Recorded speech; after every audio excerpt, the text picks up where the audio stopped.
ವಿಡಿಯೋನ ವೀಕ್ಷಣೆ ಮಾಡತಕ್ಕಂಥ ಎಲ್ಲ ವೀಕ್ಷಕರು ನಮಸ್ಕಾರ. Doctor Kumaraswamy, creative coaching centre ಶ್ರಮದ. ಸ್ನೇಹಿತರೆ, ಈ ವಿಡಿಯೋದಲ್ಲಿ ವೆನ್ ಡಯಾಗ್ರಾಮಿಗೆ ಸಂಬಂಧಪಟ್ಟ ಸಮಗ್ರವಾದ ಮಾಹಿತಿ ನೀಡಿದ್ದೀನಿ. ಒಂದು ಉದಾಹರಣೆಯನ್ನು ತೆಗೆದುಕೊಂಡು ಹೇಗೆ ಪ್ರಶ್ನೆಗಳನ್ನು ಕೇಳಬಹುದು, ಸುಮಾರು 20 ಟೈಪ್ಸ್ ಪ್ರಶ್ನೆಗಳನ್ನು ಟ್ವಿಸ್ಟ್ ಮಾಡಿ ಹೇಗೆ ಕೇಳುವ ಸಾಧ್ಯತೆ ಇದೆ ಅನ್ನತಕ್ಕಂಥದ್ದನ್ನ ನಿಮಗೆ ಸಮಗ್ರವಾಗಿ ತಿಳಿಸಿ ನಾನು ಈ ವಿಡಿಯೋದಲ್ಲಿ ನೋಡಿದ್ರೆ ಯಾವ ಪ್ರಶ್ನೆಗಳನ್ನು ಕೇಳಿದ್ರೂ ಸಹ ಸುಲಭವಾಗಿ ಅತ್ಯಂತ ಕಡಿಮೆ ಅವಧಿಯಲ್ಲಿ ಆನ್ಸರ್ ಮಾಡಲಿಕ್ಕೆ ನೀವು ಅರ್ಹತೆಯನ್ನು ಹೊಂದಿದ್ದೀರಾ ಅಂತ ಅಂದ್ಕೊಂಡು ಈಗ ಕೆಲವು ಉದಾಹರಣೆಗಳ ಮೂಲಕ ಹೋದರೆ ನಿಮಗೆ ಇನ್ನೂ ಮಂದಟ್ಟಾಗುತ್ತೆ ಅನ್ನೋ ಒಂದು ಕಾರಣಕ್ಕೋಸ್ಕರವಾಗಿ ನಾವು ಪ್ರಶ್ನೆ ಪತ್ರಿಕೆಯನ್ನು ಸಾಲ್ವೇಷನ್ ಮಾಡಲಿಕ್ಕೆ ಪ್ರಯತ್ನ ಮಾಡ್ತೀನಿ. ಸ್ನೇಹಿತರೆ, ಮೊಟ್ಟ ಮೊದಲಾಗಿ ಪ್ರಶ್ನೆ ಪತ್ರಿಕೆಯಲ್ಲಿ 1996 IAS ಕ್ವಶನ್ಸ್ ನೀವು ತೆಗೆದುಕೊಂಡಾಗ ಈ ಪ್ರಶ್ನೆಗೆ ಉತ್ತರ ನೀವು ಮಾಡುವಂತಹ ಉತ್ತರ ಕಂಡುಹಿಡಿಯುವಂತಹ ಸಾಮರ್ಥ್ಯ ಬಂತು ಅಂದರೆ ನಿಮಗೊಂದು ಕೆಪಾಸಿಟಿ ಬರುತ್ತೆ, ಸಾಮರ್ಥ್ಯ ಬರುತ್ತೆ. ನಾನು IAS ಯಾಕೆ ಬರೀಬಾರ್ದು, ನಾನು IAS ಮಾಡಬಲ್ಲೆ ಅಂತಕ್ಕಂಥ ಒಂದು ಹಠ, ಒಂದು ಛಲ ಬರುತ್ತೆ ಅನ್ನೋ ಒಂದು ಕಾರಣಕ್ಕೋಸ್ಕರವಾಗಿ IAS ಕ್ವಶನ್ ಪೇಪರ್ ನಾವು ಸಾಲ್ವೇಷನ್ ಮಾಡ್ತಾ ಇದ್ದೀವಿ. ಸ್ನೇಹಿತರೆ, ನೆನಪಿಟ್ಕೊಳ್ಳಿ, ಅತ್ಯಂತ ಸುಲಭವಾದ ಕಾನ್ಸೆಪ್ಟ್. ಎಲ್ಲ ವಿಭಾಗ, ಆರ್ಟ್ಸು, ಸೈನ್ಸು, ಕಾಮರ್ಸು ಎಲ್ಲ ವಿಭಾಗದ ವಿದ್ಯಾರ್ಥಿಗಳು ಮಾಡಬಹುದಾದ ಒಂದು ಕಾನ್ಸೆಪ್ಟ್ ಆಗಿರುತ್ತೆ. ಈಗಾಗಲೇ ಹೇಳಿದ್ರೆ ಈ ಕಾನ್ಸೆಪ್ಟ್ ಬಹಳ ಇಂಪಾರ್ಟೆಂಟ್ ಆಗಿರುತ್ತೆ. SDFD ರೈಲ್ವೆ ಎಕ್ಸಾಮಿನೇಷನ್ ಆಗಿರ್ಬೋದು, UPSC ಎಕ್ಸಾಮಿನೇಷನ್ ಆಗಿರ್ಬೋದು, ಸ್ಟೇಟ್ ಗೌರ್ಮೆಂಟ್ ಎಕ್ಸಾಮಿನೇಷನ್ ಆಗಿರ್ಬೋದು, ಅಥವಾ ಬೇರೆ ಬೇರೆ ಕಂಪನಿಗಳಿಗೆ ಸಂಬಂಧಪಟ್ಟಂತ ಎಕ್ಸಾಮಿನೇಷನ್ ಅಥವಾ ವೈವಾಗಳಾಗಿರ್ಬೋದು, ಯಾವುದೇ ಕಾಂಪಿಟೇಟಿವ್ ಎಕ್ಸಾಮಿನೇಷನ್ಗೆ ಸುಲಭವಾಗಿ ಮಾರ್ಕ್ಸ್ ಅನ್ನು ತೆಗೆಯಬಹುದಾದಂತಹ ಮತ್ತು ಎಲ್ಲ ಎಕ್ಸಾಮ್ಗಳಲ್ಲಿ ಕೇಳಬಹುದಾದಂತಹ ಒಂದು ಏರಿಯಾ ಅಂದರೆ that is when diagram. When diagram ಅಲ್ಲಿ ಈಗ ನಾನು 1996 IAS ಕ್ವಶನ್ ಪೇಪರ್ನ ಬಿಡಿಸಕ್ಕೆ ಟ್ರೈ ಮಾಡ್ತೀನಿ. 1996 IAS ಕ್ವಶನ್ ಪೇಪರ್ ಕ್ವಶನ್ಸ್ ಈಗಾಗಲೇ ನಾನು ಹೇಳಿದ್ದೀನಿ. ಈ ಕ್ವಶನ್ಸ್ ಹೇಗೆ ಬರಬಹುದು ಅನ್ನತಕ್ಕಂಥ ಈ ಹಿಂದಿನ ಕ್ವಶನ್ ಪೇಪರ್ ಅಂತ ಹೇಳಿದ್ದೀನಿ. ಸೊ ಅದನ್ನ ನೇರವಾಗಿ ನಾನು ತಗೊಳ್ತಾ ಇದ್ದೀನಿ. A, B, C, D, E, F, E, F. ಇಂದ ಗಿವನ್ ಫಿಗರ್ ಅಂತ ಕೊಡ್ತಾನೆ. ಈ ಸ್ಟೇಟ್ಮೆಂಟ್ ಅಲ್ಲಿ ಸ್ಟೇಟ್ಮೆಂಟ್ ಮಾತ್ರ ಅವನು ಇಂದ ಗಿವನ್ ಫಿಗರ್ ಅಂತ ಕೊಡ್ತಾನೆ. ಈ ಚಿತ್ರಗಳನ್ನು ಕೊಟ್ಟಿರ್ತಾನೆ. ಈ ಚಿತ್ರಗಳನ್ನು ಕೊಡುವ ಸಂದರ್ಭದಲ್ಲಿ ರೆಕ್ಟ್ಯಾಂಗಲ್ ಆಗಿರ್ಬೋದು, ಸ್ಕ್ವೇರ್ ಆಗಿರ್ಬೋದು, ಅಥವಾ ರಾಂಬಸ್ ಆಗಿರ್ಬೋದು, ಅಥವಾ ಸರ್ಕಲ್ ಆಗಿರ್ಬೋದು, ಅಥವಾ ಟ್ರಯಾಂಗಲ್ ಆಗಿರ್ಬೋದು, ಈ ತರ ಶೇಪ್ಗಳನ್ನು ಕೊಟ್ರೆ ಅವನು ಆ ಚಿತ್ರದಲ್ಲಿ ಏನೇನು ಅಂತ ಮೆನ್ಷನ್ ಮಾಡಿರಲ್ಲ. ಆ ಚಿತ್ರಗಳಲ್ಲಿ ಮೆನ್ಷನ್ ಮಾಡಿದ ಕಾರಣಕ್ಕೋಸ್ಕರ ದ ಸ್ಟೇಟ್ಮೆಂಟ್ ಅಲ್ಲಿ ಕೊಟ್ಟಿರ್ತಾನೆ. ಏನು ಟ್ರಯಾಂಗಲ್ ಏನ್ ರೆಪ್ರೆಸೆಂಟ್ ಮಾಡುತ್ತೆ ಅಂತ ಸ್ಟೇಟ್ಮೆಂಟ್ ಕೊಟ್ಟಿರ್ತಾನೆ, ಸರ್ಕಲ್ ಏನ್ ರೆಪ್ರೆಸೆಂಟ್ ಮಾಡುತ್ತೆ ಅಂತ ಸ್ಟೇಟ್ಮೆಂಟ್ ಕೊಟ್ಟಿರ್ತಾನೆ, ಅಂಡ್ ದೆನ್ ಸ್ಕ್ವೇರ್ ಏನ್ ರೆಪ್ರೆಸೆಂಟ್ ಮಾಡುತ್ತೆ ಅಂತ ಸ್ಟೇಟ್ಮೆಂಟ್ ಕೊಟ್ಟಿರ್ತಾನೆ. ಆ ಸ್ಟೇಟ್ಮೆಂಟ್ ಅನ್ನು ಓದ್ಕೊಂಡು ಸರ್ಕಲ್, ಟ್ರಯಾಂಗಲ್ ಮತ್ತು ರೆಕ್ಟ್ಯಾಂಗಲ್ ಅಥವಾ ಸ್ಕ್ವೇರ್ ಇದನ್ನ ನೀವು ಮಾರ್ಕ್ ಮಾಡ್ಕೊಂಡ್ರೆ ಬಹಳ ಸುಲಭ ಆಗುತ್ತೆ. ಈ ಕ್ವಶನ್ 1996 IAS ಕ್ವಶನ್ಸ್ ಇಂದ given figure triangle represents girls ಅಂತ ಕೊಟ್ಟಿದೆ. ಈ ಟ್ರಯಾಂಗಲ್ ಗರ್ಲ್ಸ್ ಅನ್ನ ರೆಪ್ರೆಸೆಂಟ್ ಮಾಡುತ್ತೆ ಅಂತ ಹೇಳ್ಬಿಟ್ಟಿದೆ, represents girls. And square represents sports person, ಇದು ಚಿತ್ರದಲ್ಲಿ ಕೊಟ್ಟಿರಲ್ಲ, sports person. And then circle represents coaches, circle coaches ಅನ್ನು ರೆಪ್ರೆಸೆಂಟ್ ಮಾಡುತ್ತೆ ಅಂತ ಕೊಟ್ಟಿದೆ. ಈಗ ಏನಾಗದೆ ಲೆಕ್ಕ ಕೊಡ್ತಾನೆ. ಈ ಲೆಕ್ಕದಲ್ಲಿ ಏನಪ್ಪಾ ಅಂತ ಹೇಳಿದ್ರೆ girls who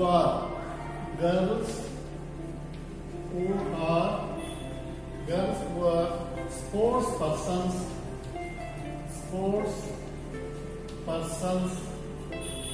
but do not coaches. Option A, option B, option C, option D. ಸ್ನೇಹಿತರೆ, ಈ ತರ ಕ್ವಶನ್ಸ್ ಕೊಟ್ಟಿರ್ತಾನೆ. ಈ ಕ್ವಶನ್ಸ್ ಎಂಡಿಂಗ್ ಇರ್ತದೆ. So girls who are sports persons but do not coaches. ಈ ಲೆಕ್ಕ ಒಂದು ಇಟ್ಕೊಳ್ಳೋಣ. ಈ ಲೆಕ್ಕದಲ್ಲಿ ಏನೇನು ಕೇಳಬಹುದು ಅನ್ನೋದನ್ನ ಇನ್ನೊಂದ್ಸರಿ ನೋಡ್ಕೊಳ್ಳೋಣ. ಈಗ ನಮಗೆ ಈಗಾಗಲೇ ಹೇಳಿದೆ, ಗರ್ಲ್ಸ್ ಅಂತಕ್ಕಂಥ ವೇರಿಯೇಬಲ್ ಆಗಿರ್ಬೋದು, ಕೋಚಸ್ ಆಗಿರ್ಬೋದು, ಸ್ಪೋರ್ಟ್ಸ್ ಪರ್ಸನ್ಸ್ ಆಗಿರ್ಬೋದು, ವೇರಿಯೇಬಲ್ ಅನ್ನು ಈ ಸ್ಟೇಟ್ಮೆಂಟ್ ಅಲ್ಲಿ ಕೊಟ್ಟಿರ್ತಾನೆ. ಬಟ್ ದೇ ಡೋಂಟ್ ಗೆಟ್ ಈಗ ಫಿಗರ್ ಅಲ್ಲಿ ಕೊಟ್ಟಿರಲ್ಲ. ಸೊ ಆಗ ನಾವೇನ್ ಮಾಡಬೇಕು, ಈ ಒಂದು ಶೇಪ್ ಬಗ್ಗೆ ನಿಮಗೆ ಸಾದಷ್ಟು ಪರಿಚಯ ಇರಬೇಕು. ಪರಿಚಯ ಇದ್ದಾಗ ಇದನ್ನ ಮೆನ್ಷನ್ ರೆಪ್ರೆಸೆಂಟ್ ಮಾಡ್ಕೊಳ್ಳಿ. ಇಲ್ಲಿ ರೆಪ್ರೆಸೆಂಟ್ ಮಾಡ್ಕೊಂಡು ಇಲ್ಲಿ ಗರ್ಲ್ಸ್ ಅಂತ ರೆಪ್ರೆಸೆಂಟ್ ಮಾಡ್ಕೊಳ್ಳಿ, ಇದನ್ನ ಕೋಚಸ್ ಅಂತ ಮಾಡ್ಕೊಳ್ಳಿ, ಸ್ಪೋರ್ಟ್ಸ್ ಪರ್ಸನ್ ಅಂತ ಹೇಳ್ಕೊಳ್ಳಿ. ಯಾಕೆಂದ್ರೆ ಗಿವನ್ ಫಿಗರ್ ಅಲ್ಲಿ the triangle represents girls and circle represents coaches and then square represents sports person ಅಂತ ಮೆನ್ಷನ್ ಮಾಡಿದ್ರು. ಸ್ಟೇಟ್ಮೆಂಟ್ ಅಲ್ಲಿ ಹೇಳಿದ್ದಾರೆ. ಈಗ ಬರ್ಕೊಳ್ಳಿ. ಏನೇನು ಕೇಳಬಹುದು? A only girls. ಎಷ್ಟು ಗರ್ಲ್ಸ್ ಇದ್ದಾರೆ? A is girls, B is also girls and D is also girl. 3 ಜನ ಗರ್ಲ್ಸ್ ಇದ್ದಾರೆ.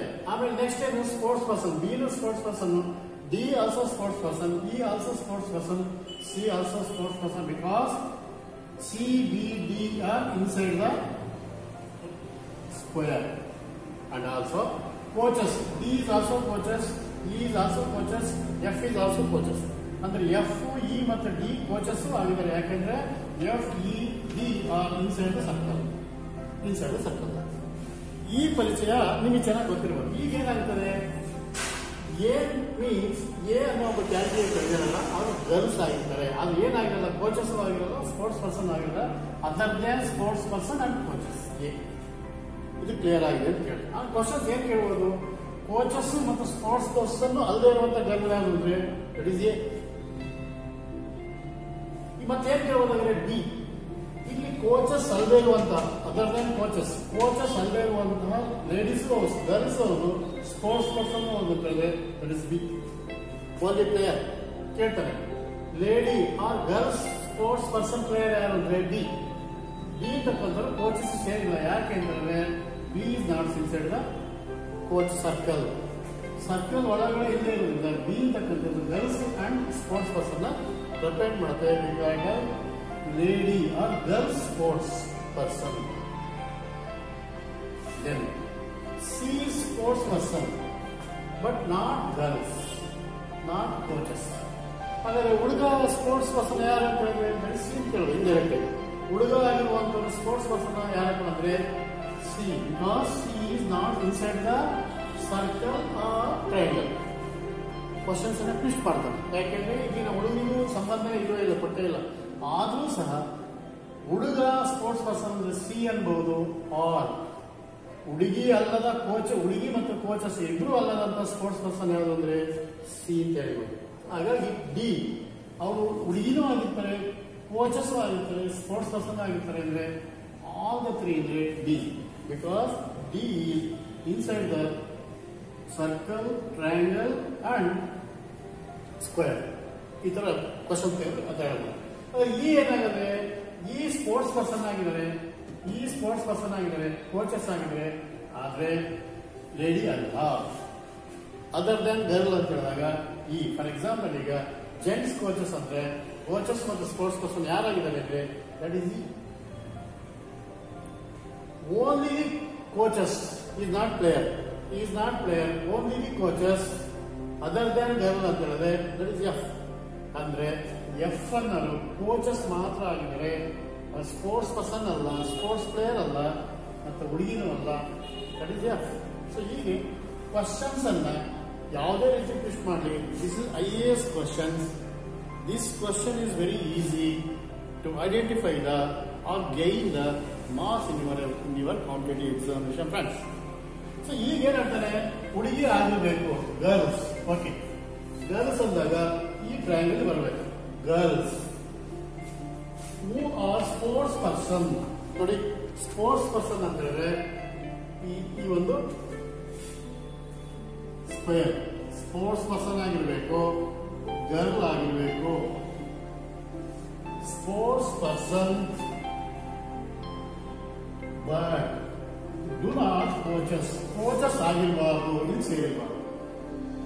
ಕೋಚಸ್ ಆಗಿರಬಾರ್ದು ಅಂತಂದ್ರೆ ಸರ್ಕಲ್ ನಾಟ್ ರೆಪ್ರೆಸೆಂಟ್ಸ್. ಸರ್ಕಲ್ ಬರಲ್ಲ, ಯಾಕಂದ್ರೆ ಓ ಸರ್ಕಲ್ ರೆಪ್ರೆಸೆಂಟ್ಸ್ ಕೋಚಸ್. ಹಾಗಾಗಿ ಗರ್ಲ್ಸ್ ವಾಸ್ ಸ್ಪೋರ್ಟ್ಸ್, ಹುಡುಗಿ ಆಗಿರ್ಬೇಕು, ಸ್ಪೋರ್ಟ್ಸ್ ಪರ್ಸನ್ ಆಗಿರ್ಬೇಕು. ಯಾರು ಆಗಿರಬಾರ್ದು ಅಂದ್ರೆ coaches ಆಗಿರಬಾರ್ದು.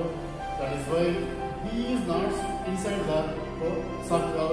That is why girls who are sports person, not coaches andre option B is the correct answer. ಹೀಗೆ ಬಹಳ ಮುಖ್ಯವಾಗಿ IAS ಕ್ವಶನ್ಸ್ ಬಹಳ ಈಸಿ, ಬಹಳ ಸುಲಭವಾಗಿ ಇದನ್ನು ಕ್ಲೀನಾಗಿ ನೀವು ರಿಪೇರ್ ಮಾಡ್ಕೊಂಡು ಪ್ರಾಕ್ಟೀಸ್ ಮಾಡ್ಕೊಂಡ್ರೆ ಏನು ಕೇಳಿದ್ರೆ ಇಷ್ಟು ಸುಮಾರು 10, 15, 20 ಟೈಮ್ಸ್ ಏನ್ ಕೇಳ್ತಾನೆ, 20 ವಿಧದಲ್ಲಿ ನೀವು ಸುಲಭವಾಗಿ ಆನ್ಸರ್ ಮಾಡಲಿಕ್ಕೆ ಸಾಧ್ಯತೆ ಇದೆ. ಸೊ ಇನ್ನು ಈಗ ಎರಡನೇ IAS ಕ್ವಶನ್ ಹೋಗ್ತೀವಿ. 96 ಎರಡನೇ IAS ಕ್ವಶನ್ಸ್ ಹೀಗಿದೆ.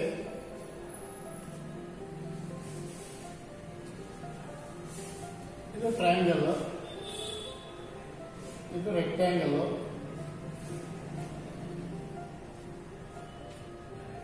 ಇದು ಸರ್ಕಲ್.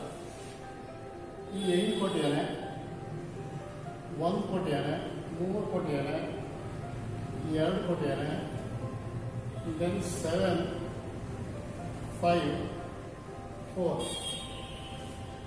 ಒಂದು ಸೆಕೆಂಡ್, ಈ ಕ್ವಶನ್ಸ್ ಅಲ್ಲೂ ಸಹ ಟ್ರಯಾಂಗಲ್ ಕೊಟ್ಟಿರೋದ್ರಿಂದ, ಸರ್ಕಲ್ ಕೊಟ್ಟಿರೋದ್ರಿಂದ, ರೆಕ್ಟ್ಯಾಂಗಲ್ ಕೊಟ್ಟಿರೋದ್ರಿಂದ ಇಲ್ಲಿ ಅವನು ಮೆನ್ಷನ್ ಮಾಡಲ್ಲ. All the 3 variables gave in statement ಏನ್ ಕೊಡ್ತಾನೆ?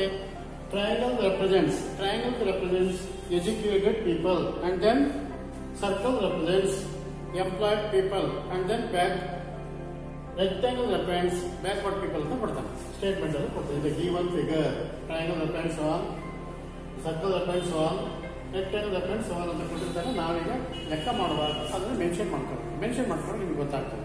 ಏನ್ ಗೊತ್ತಾಗ್ತದೆ? ಟ್ರಯಾಂಗಲ್ ರೆಫರೆನ್ಸ್ ಅಲ್ಲಿ ಏನು ಕೊಟ್ಟಿದ್ದಾರೆ? ಎಜುಕೇಟೆಡ್ ಪೀಪಲ್ ಅಂತ ಕೊಟ್ಟಿದ್ದಾರೆ. Educated people, and then circle represents employed people, rectangle represents backward people.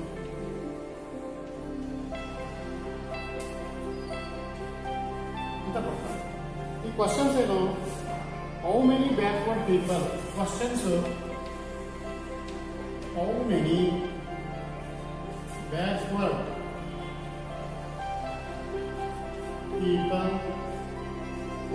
many backward people are not educated, not educated ಅಂದ್ರೆ option A 12, option B 14, option C 9, option D 8. This is also IAS questions. ಏನಾಗುತ್ತೆ? Same. ಈ question, ಈ ಒಂದು figure ನೋಡ್ಕೊಂಡ್ರೆ ನಿಮ್ಗೆ ಗೊತ್ತಾಗುತ್ತೆ ಎಷ್ಟು ಜನ ಎಜುಕೇಟೆಡ್ ಪೀಪಲ್ ಅಂದ್ರೆ 8 ಓದು, 1 ಓದು, 3 ಓದು, 2 ಓದು.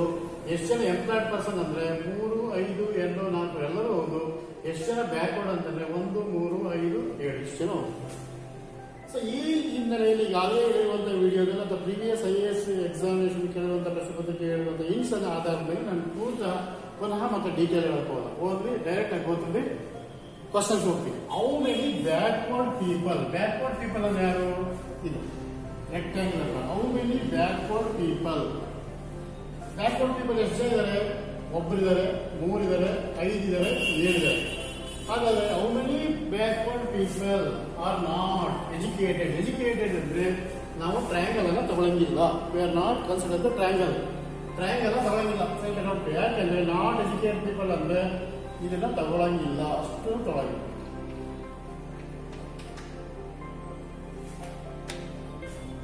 ನಾಟ್ ಎಜುಕೇಟೆಡ್ ಅಂದ್ರೆ ಟ್ರಯಾಂಗಲ್ ಅನ್ನ ಕನ್ಸಿಡರ್ ಮಾಡದೇ ಇರೋದ್ರಿಂದ, ಇಷ್ಟನ್ನು ನಾವು ಕನ್ಸಿಡರ್ ಮಾಡದೇ ಇರೋದ್ರಿಂದ ಹಾಗಾದ್ರೆ ಬ್ಯಾಕ್ವರ್ಡ್ ಪೀಪಲ್ ಎಷ್ಟು ಜನ? 7 ಜನ ಮತ್ತೆ 5. 7 + 5 ಅಂತಿರೋದು 7 + 5. 7 + 5 ಅಂದ್ರೆ 12. ಆನ್ಸರ್ ಎಷ್ಟು? ನೋಡಿ ಎಷ್ಟು ಈಸಿ ಇದೆ. ಬಟ್ ಈ ಕಂಡೀಷನ್ ನೋಡ್ಕೋ. How many backward peoples are not educated.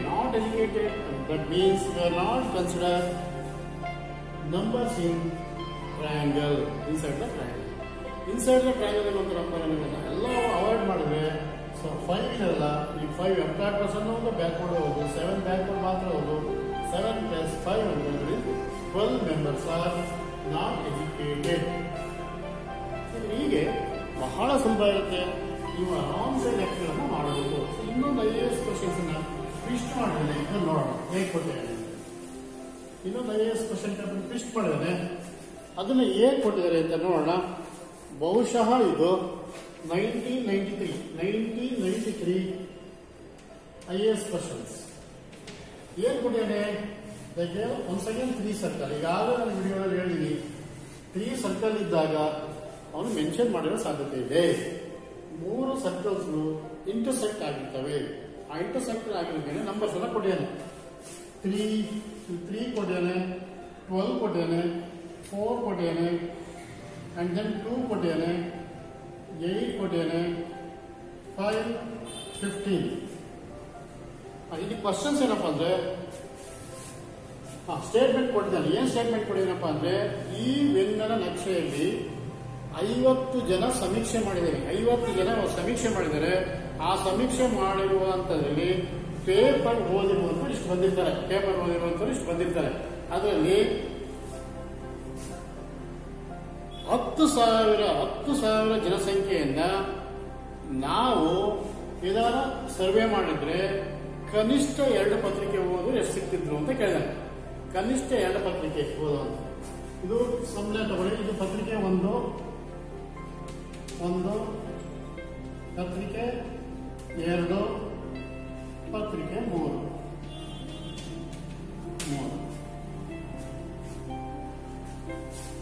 ಈಗ ಕ್ವಶನ್ಸ್ ಏನಪ್ಪಾ ಅಂದ್ರೆ, ಈ ಚಿತ್ರದಲ್ಲಿ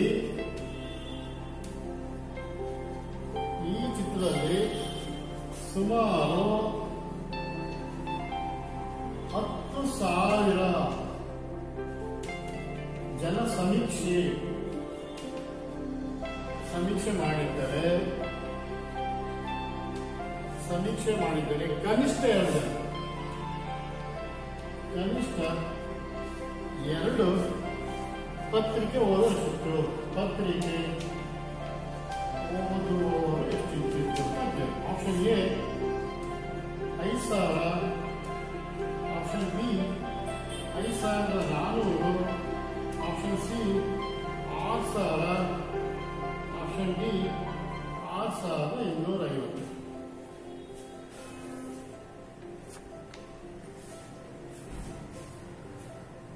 ಸ್ನೇಹಿತರೆ, ಈ ಲೆಕ್ಕ ASC ಕ್ವಶನ್ಸ್ ಕೇಳಿರೋದು. ಪ್ರಶ್ನೆ ಅರ್ಥ ಮಾಡ್ಕೊಳ್ಳಿ.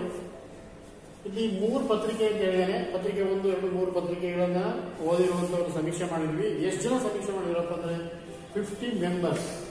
50 ಜನ ಸಮೀಕ್ಷೆ ಮಾಡಿದ್ದಾರೆ. ಇಷ್ಟು 50 ಸಂಬಂಧಿಸಿದಂತೆ ಅಂತ ಮಾಹಿತಿ ಇರುತ್ತೆ.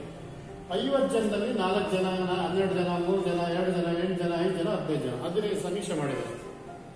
ಸಪೋಸ್ 50 ಜನ ಸಮೀಕ್ಷೆ ಮಾಡೋದ್ರ ಬದಲು ಒಂದು 10,000 ಮೆಂಬರ್ಸ್ ಅನ್ನ ಸರ್ವೆ ಮಾಡಿದ್ರೆ questions is very important. Minimum 2 papers ಓದುವವರು ಎಷ್ಟಿರ್ತಿದ್ರು? That is option A 5,000, option B 5,400, option C 6,000, option D 6,250. Questions ಅನ್ನ ಅರ್ಥ ಮಾಡಿಕೊಂಡ್ರೆ ಆನ್ಸರ್ ಮಾಡ್ತಕ್ಕಂಥದ್ದು ಬಹಳ ಸುಲಭ ಆಗುತ್ತೆ. ಸೊ ಈಗ ಏನ್ ಮಾಡ್ಬೇಕಾದ್ರೆ ನಾವು ಡೇಟಾ ತಗೋಬೇಕು. ಈಗ ನಮಗೆ ಆಗಲೇ ನಾನು ಮೊದಲನೇ ವಿಡಿಯೋದಲ್ಲಿ ಹೇಳಿದೀನಿ, ಕನಿಷ್ಠ ಅಂತ ಕೊಟ್ಟಾಗ ನೋಡಿ 12 ಜನ 2 ಪತ್ರಿಕೆ ಓದ್ತಾರೆ, 5 ಜನ 2 ಪತ್ರಿಕೆ ಓದ್ತಾರೆ, 8 ಜನ 2 ಪತ್ರಿಕೆ ಓದ್ತಾರೆ, 2 3 ಪತ್ರಿಕೆ ಓದ್ತಾರೆ. ಹಾಗಾಗಿ ಕನಿಷ್ಠ 2 ಪತ್ರಿಕೆ ಓದೋರು ನೋಡಿ 5 ಜನ ತಗೋಬಹುದು, 12 ಜನ ತಗೋಬಹುದು, ಮತ್ತೆ 8 ಜನ ತಗೋಬಹುದು. ಅರ್ಥ ಆಗುತ್ತೆ ಅಂತ ಅಂದ್ಕೊಂಡಿರಿ. 5 ಜನ ಪತ್ರಿಕೆ 2 ಮತ್ತೆ 1 ಓದ್ತಾರೆ, 12 ಜನ ಪತ್ರಿಕೆ 1 ಮತ್ತೆ ಪತ್ರಿಕೆ 3 ಓದ್ತಾರೆ, 8 ಜನ ಪತ್ರಿಕೆ 1, 2 ಮತ್ತೆ ಪತ್ರಿಕೆ 3 ಓದ್ತಾರೆ. ಅಲ್ಲಿಗೆ 12 ಆಯ್ತು, 8 ಆಯ್ತು, 5 ಆಯ್ತು, 2 ತಗೊಳ್ತೀವಿ. ಯಾಕೆಂದ್ರೆ ನೀವು ಮ್ಯಾಕ್ಸಿಮಮ್ 3 ಪತ್ರಿಕೆ ಓದ್ಬೋದು. ಮಿನಿಮಮ್ 2 ಪೇಪರ್ಸ್ ಅಂತ ಕೇಳೋದ್ರಿಂದ 18, 20, 22, 27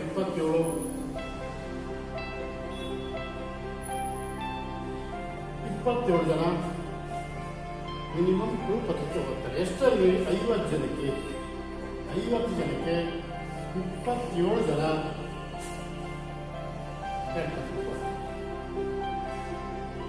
ಸ್ನೇಹಿತರೆ. ಈಗ ಇಷ್ಟನ್ನು ಕಂಡುಹಿಡಿದ ಮೇಲೆ ಬಹಳ ಸುಲಭವಾಗುತ್ತೆ. ನನಗೆ ಗೊತ್ತಿದೆ ಗಿವನ್ ಡೇಟಾ 50 ಜನಕ್ಕೆ 27 ಜನ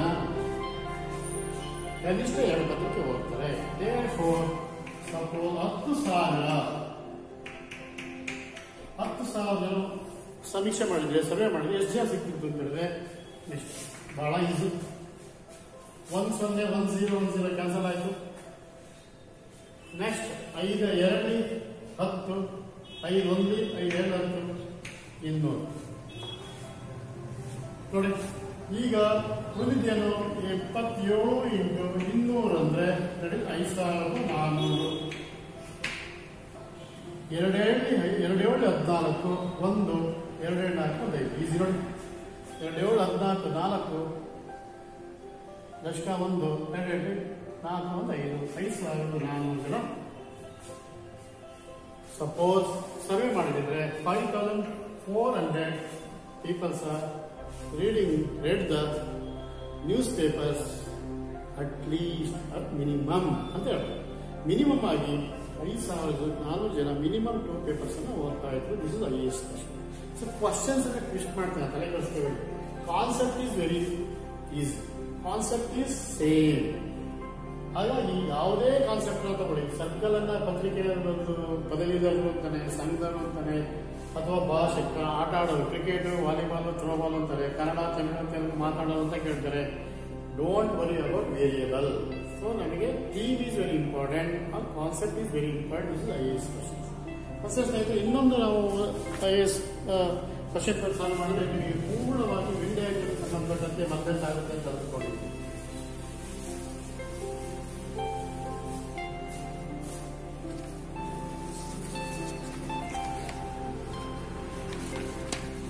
ನೋಡಿ,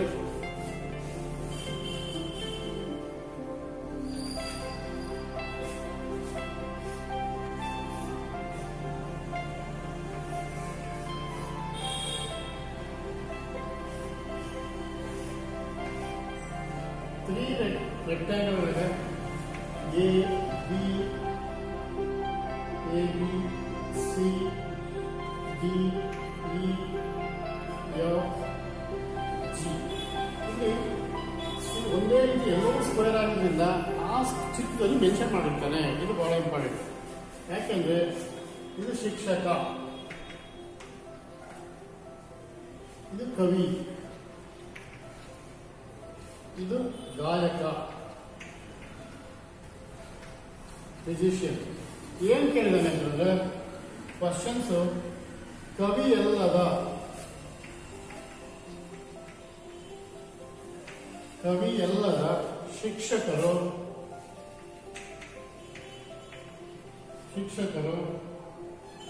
ಮತ್ತು ಗಾಯಕರನ್ನು ಸೂಚಿಸುವ ಅಕ್ಷರ. Which letter references both musician and teacher. ಸೂಚಿಸುವ ಅಕ್ಷರ. Option A, option B, D, option C, F, option D, E.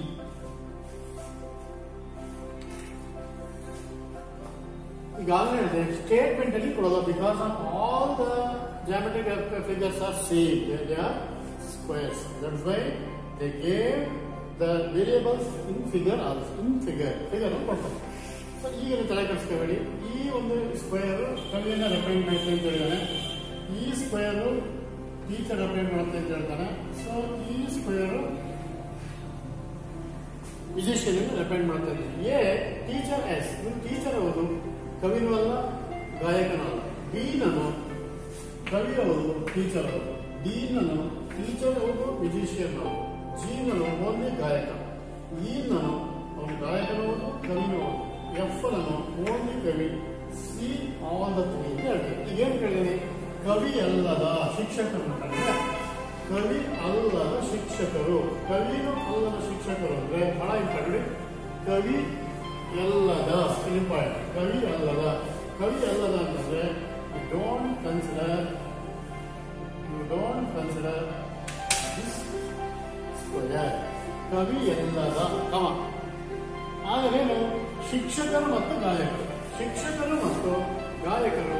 Which letter is represents both teacher and musician ಅಂದ್ರೆ ದಟ್ ಈಸ್ ಡಿ. ರೆಪ್ರೆಸೆಂಟ್ ಮಾಡುತ್ತೆ ಆಪ್ಷನ್ ಬಿ. ನೋಡಿ, ಇಷ್ಟೇ ನಮಗೆ ಬಹಳ important. ಕವಿ ಎಲ್ಲದ ಅಂತ ಹೇಳಿದಾಗ don't consider whole square and also letters. ಆ ಲೆಟರ್ಸ್ ಅವಕಾಶಗಳನ್ನು ಕನ್ಸಿಡರ್ ಮಾಡಬಾರ್ದು. ಕವಿ ಅಲ್ಲದ ಇವಷ್ಟು ಸ್ಕ್ವೇರ್ ಬಿಟ್ರೆ ಯಾರಾಗಂದ್ರೆ ಶಿಕ್ಷಕರು ಮತ್ತು ಗಾಯಕರು ಅಂದ್ರೆ D. Option B is the correct answer. ಸ್ನೇಹಿತರೆ ಬಹಳ ಸುಲಭ ಆಗುತ್ತೆ. ಕ್ವಶನ್ಸ್ ಬೇಕಾದ್ರೆ ಇನ್ನೊಂದೆರಡು ತಗೊಳ್ಳೋಣಂತೆ. ಬೇರೆ ಬೇರೆ ಎಕ್ಸಾಮಿನೇಷನ್ ಕೇಳಿರುವಂತವ್ರನ್ನ ಈಗ ಅದನ್ನು ತಗೊಂಡ್ರೆ ನಿಮಗೆ ಗೊತ್ತಿರುತ್ತೆ.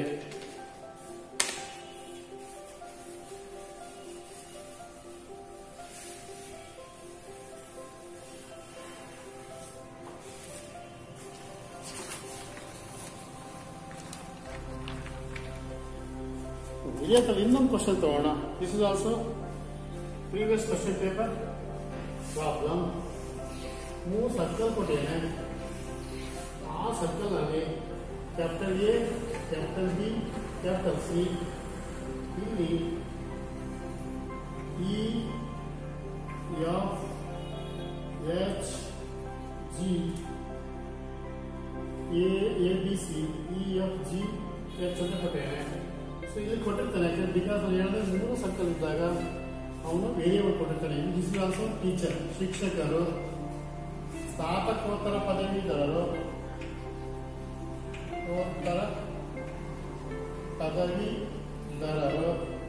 ಅಂಡ್ ದೆನ್ ಸರ್ಕಾರಿ ನೌಕರರು. ಸರ್ಕಾರಿ ನೌಕರರು ಏನ್ ಕೊಟ್ಟಿದ್ದಾರೆ? ಕೆಲವು ಸ್ನಾತಕೋತ್ತರ ಇಂಪಾರ್ಟೆಂಟು. ಕೆಲವು ಸ್ನಾತಕೋತ್ತರ ಪದವೀಧರ ಶಿಕ್ಷಕರು. ಪದವೀಧರ ಶಿಕ್ಷಕರು.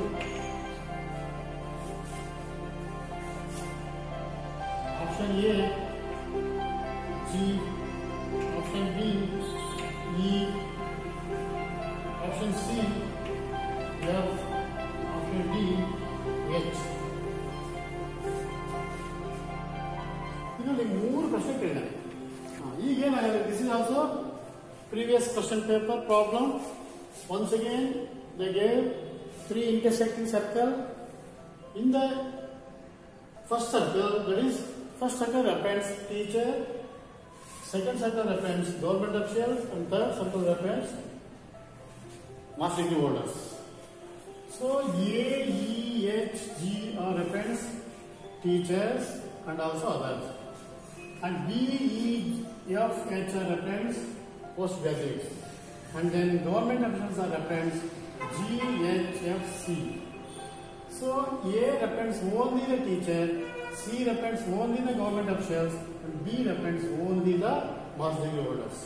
But small e represents both teacher and postgraduate persons, and the G represents both teacher and government officials, and also F represents only the government officials and postgraduates, but they are not teachers. H represents both teacher, postgraduates, and government officials. So information is like this. Okay, friends. Question is like this: some postgraduates are teacher, not government official. That indicates some postgraduate people are teacher. That is not government official. That's why we neglect this circle information. So the first circle, you neglect first circle information. We consider only the second and third circles. So they are not government official. These both E represents as well as some teachers and postgraduates. ಹಾಗಾಗಿ ನಾವೇನು consider ಮಾಡಬೇಕಂದ್ರೆ answer is D. Option is B because E represents both teacher and postgraduate. That means postgraduate teachers. That is clerical lecturers or high school or degree lecturer, professor, etc. Friends, questions are very easy. Venn diagram questions are very important for all competitive examinations. That's why practice in your home, then gain the marks in your competitive examination. Success, failure is yours. Friends, God bless you. Thank you. You see, same concept in different videos. Thank you. Goodbye.